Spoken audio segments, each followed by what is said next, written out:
प्रधानमंत्री ग्रामीण आवास घरकुल योजनेअंतर्गत लाभार्थ्यांना आमदार गोपीचंद पडळकर यांच्या हस्ते मंजुरी पत्र वाटप। जत पंचायत समिती येथील ग्रामविकास व पंचायत राज विभाग राज्य व्यवस्थापन कक्ष ग्रामीण गृहनिर्माण अंतर्गत महाआवास योजना ग्रामीण टप्पा 2 मधील लाभार्थ्यांना मंजुरी पत्र व प्रथम हप्ता वितरणाचा कार्यक्रम आमदार गोपीचंद पडळकर यांच्या उपस्थितीत संपन्न झाला।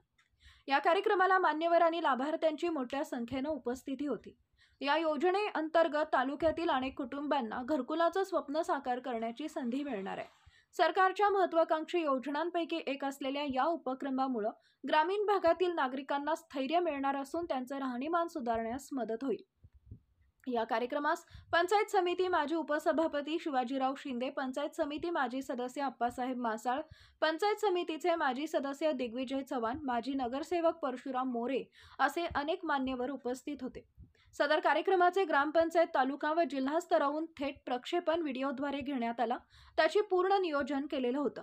ग्रामपंचायत स्तरावर लाभार्थ्यांच्या मंजुरी पत्र वितरण हप्ता वितरण कार्यक्रमा दिवशी ग्रामसभेचे आयोजन करण्यात आले होते।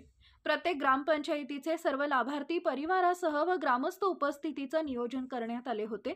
तसेच तालुका स्तरावर जतचे आमदार गोपीचंद पडळकर साहेब यांच्या उपस्थितीत सदर कार्यक्रम राबवण्यात आला। यावेळी उपस्थित लाभार्थी व ग्रामस्थ मोठ्या संख्येने उपस्थित होते। यावेळी आमदार पडळकर म्हणाले, शासनाने नुकताच घेतलेला घरकुलासाठी 5 ब्रास वाळूचा परवाना देण्याचा निर्णय स्वागतार्ह आहे। त्यांना घरासाठी जागा नाही अशा लाभार्थ्यांना पंडित दीनदयाळ उपाध्याय घरकुल जागा खरेदी योजनेअंतर्गत 1 लाख रुपये दिले जात आहेत। जे पात्र आहेत त्यांनी पंचायत समितीकडे अर्ज करावेत। पंतप्रधान आवास योजनेतून राज्यात 20 लाख घरकुले बांधण्यात येणार आहेत। राज्यातील एकही कुटुंब घराविना राहणार नाही यासाठी शासन प्रयत्नशील आहे। ज्यांना घरकुल मंजूर झाले त्यांनी घरकुल बांधून घ्यावे। काही अडचण असल्यास संपर्क साधण्याचं आवाहन त्यांनी केलंय। आपला जिल्हा, आपली power, power Marathi news network, Hanumant Koli, Jat, एकच नजर, चौफेर खबर, पॉवर मराठी न्यूज।